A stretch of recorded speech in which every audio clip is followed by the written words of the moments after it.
السلام علیکم ورحمۃ اللہ وبرکاتہ۔ اعوذ باللہ من الشیطان الرجیم، بسم اللہ الرحمن الرحیم۔ سورۃ البقرہ، آیت نمبر 70 اینڈ 71۔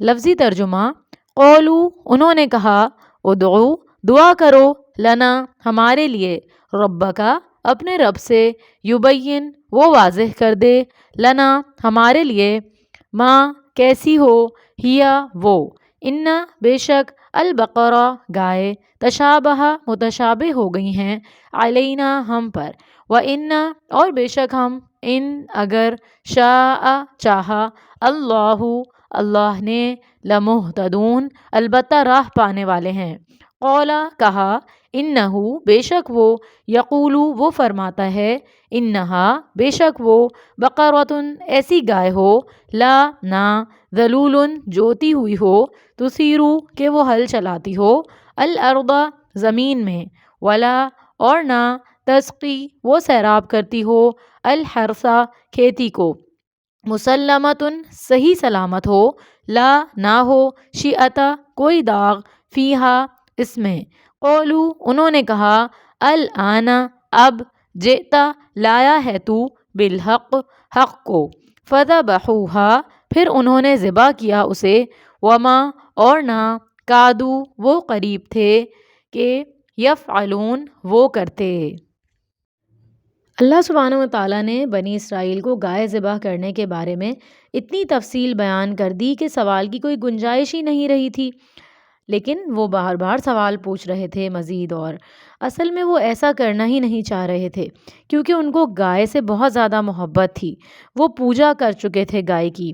جب موسیٰ علیہ السلام کوہ طور پر گئے تھے تو تورات لینے کے لیے، تو وہ سمجھے تھے کہ یہ بدشگونی ہو جائے گی کہ ہم نے جس چیز کی پوجا کی ہے اسی کو ہم ذبح کر دیں، اس لیے وہ بہانے بنا رہے تھے، اور حکم ادا کرنے کے اندر وہ تاخیر کر رہے تھے۔ بدشگونی جو ہے وہ کفر ہے، یعنی ہم اندھی تقلید کریں کہ یہ تو ہمارے خاندان میں چلتا چلا آ رہا ہے، یہ بات ہم کیسے نہ کریں، یا یہ رسم ہم کیسے نہ نبھائیں۔ نہیں، آپ کو اپنا حساب کتاب خود دینا ہے اللہ سبحانہ و تعالیٰ کو۔ آپ کے خاندان والے نہیں آئیں گے آپ کا حساب کتاب دینے اور آپ کے حساب کتاب میں مدد کرنے قیامت کے دن۔ تو پھر آپ کیوں اپنے اعمال پر توجہ نہیں دیتے؟ جب بنی اسرائیل کو مکمل حکم مل گیا کہ رنگ ایسا ہو، عمر یہ ہو، تو پھر بھی انہوں نے مزید سوال کیا کہ کیسی ہو؟ تو اللہ تعالیٰ نے فرمایا کہ ہل نہ چلاتی ہو، نہ پانی دیتی ہو کھیتوں کو، اور مکمل صحیح سلامت ہو، اور اس میں کوئی داغ نہ ہو۔ تو انہوں نے کہا، اب ہمیں حق اور صحیح بات پتہ چلی ہے، اور اب ہم گائے کو ڈھونڈ کر ذبح کریں گے۔ حالانکہ وہ ایسا کرنے والے نہیں تھے، کیونکہ ان کو گائے سے بہت زیادہ محبت تھی۔ اللہ تعالیٰ نے ان کی یہ محبت بھی ختم کرنی تھی، کیونکہ اللہ سبحانہ و تعالیٰ چاہتے ہیں کہ دل میں ہمارے سب سے زیادہ صرف اللہ تعالیٰ کی محبت ہو۔ کوئی بھی محبت اگر اللہ سبحانہ و تعالیٰ سے بڑھنے لگتی ہے انسان کے دل میں، تو اللہ تعالیٰ اسی کے ذریعے امتحان لیتے ہیں انسان کا۔ تو ہمیں اپنے اپنے دلوں کا جائزہ لینا ہے کہ کہیں ہمیں اللہ سبحانہ و تعالیٰ سے زیادہ محبت کسی انسان سے، کسی چیز سے، مال سے، یا کسی بھی چیز سے تو نہیں ہو گئی ہے کہیں، اس کو ہمیں ختم کرنا ہے، اور سب سے زیادہ محبت اللہ سبحانہ و تعالیٰ کی اپنے دل میں لے کر آنی ہے۔ اور وہ کیسے ہوگی؟ جب آپ قرآن سے جڑیں گے، اللہ تعالیٰ کی بات سنیں گے۔ ہم اپنی باتیں تو بہت بتاتے رہتے ہیں اللہ تعالیٰ کو، دعائیں مانگتے ہیں، سب کرتے ہیں، لیکن اللہ تعالیٰ کی بات نہیں سنتے۔ اللہ تعالیٰ کی بات کیسے سنیں گے؟ جی، قرآن کو سمجھ کر اور عربک لینگویج میں سمجھ کر، انشاءاللہ۔ اللہ تعالیٰ ہماری اس پر مدد فرمائے۔ تو کیا ہوا کہ جب ان کو ساری ڈیٹیلز پتہ چل گئیں گائے کی ذبح کرنے کے لیے، اللہ تعالیٰ نے ان کے دلوں سے گائے کی محبت کو ختم کرنا تھا، کیونکہ اللہ تعالیٰ جانتے تھے کہ ابھی بھی کہیں نہ کہیں ان کے دل میں اللہ تعالیٰ سے زیادہ گائے کی محبت ہے، کیونکہ وہ اس کی پوجا کرتے تھے پہلے۔ تو اب کیا ہوا کہ جب ساری ڈیٹیلز ان کے سامنے اچھی طرح ایکسپلین ہو گئی، اب ان کے پاس کوئی چارہ نہیں رہ گیا تھا، تو ان کو گائے ذبح کرنی پڑی۔ وہ سمجھتے تھے کہ اگر ہم نے گائے کو ذبح کر دیا تو یہ ایک بدشگونی ہو جائے گی اور ہمارے اوپر مصیبت آن پڑے گی۔ آج کل بھی لوگ بدشگونی کی باتیں کرتے عام نظر آتے ہیں۔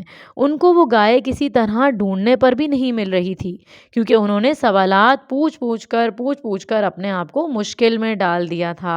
ہم بھی اکثر یہی کرتے ہیں۔ اور پھر کیا ہوا کہ بڑی مشکل سے ایک غریب عورت سے انہوں نے وہ گائے حاصل کی، وہ بھی اس کے وزن کے برابر سونا دے کر۔ تو کہیں ایسا نہ ہو کہ ہم بھی بہت سی چیزیں اپنے لیے اتنی مشکل بنا لیں کہ ان پر عمل کرنا ہمارے لیے مزید مشکل ہو جائے، کیونکہ وہ گائے پھر انہوں نے سونے کے وزن میں خریدی، یعنی ورنہ تو وہ جیسی حکم ملتا کوئی بھی گائے وہ ذبح کر دیتے، لیکن ان کے دل میں نہیں تھا، ان کی نیت ہی نہیں تھی ذبح کرنے کی، تو انہوں نے سوالات پوچھ پوچھ کے اپنے آپ کو مشکل میں ڈال لیا۔ اور مزید مشکل یہ ہوئی کہ اتنے زیادہ رقم، یعنی سونے کے جو ہے نا وہ تول میں ان کو وہ چیز خریدنی پڑی۔ تو کہیں ہمارے لیے بھی ایسا تو نہیں ہو رہا کہ بہت ساری چیزیں ہمارے لیے عمل کرنے میں اس لیے مشکل ہو رہی ہوں کہ ہم نے وہ خود مشکل بنا دی ہوں، سوالات پوچھ پوچھ کر یا اس کو بہت زیادہ کمپلیکیٹڈ سمجھ کر۔ اللہ تعالیٰ نے تو دین بہت سمپل نازل کیا ہے، بہت سارے احکامات جو ہیں اللہ تعالیٰ نے ہمارے لیے ان کو آسان بنا دیا ہے۔ اللہ تعالیٰ نے فرمایا نا، آپ پڑھیں گے آیت الکرسی کے جو بعد والی آیات ہیں ان کے اندر آتا ہے لا اکراہ فی الدین، کہ دین میں تو کوئی تنگی کوئی سختی ہے ہی نہیں، یہ ہم نے خود بنائی ہوئی ہیں ساری چیزیں۔ اللہ تعالیٰ ہمیں صحیح دین سمجھنے کی توفیق عطا فرما دے اور ہمیں قرآن سے جڑنے والا بنا دے۔ آمین یا رب العالمین۔ تو ملتے ہیں اگلے لیسن میں، پھر دیکھتے ہیں آگے کیا ہوا بنی اسرائیل کا۔ السلام علیکم ورحمۃ اللہ وبرکاتہ۔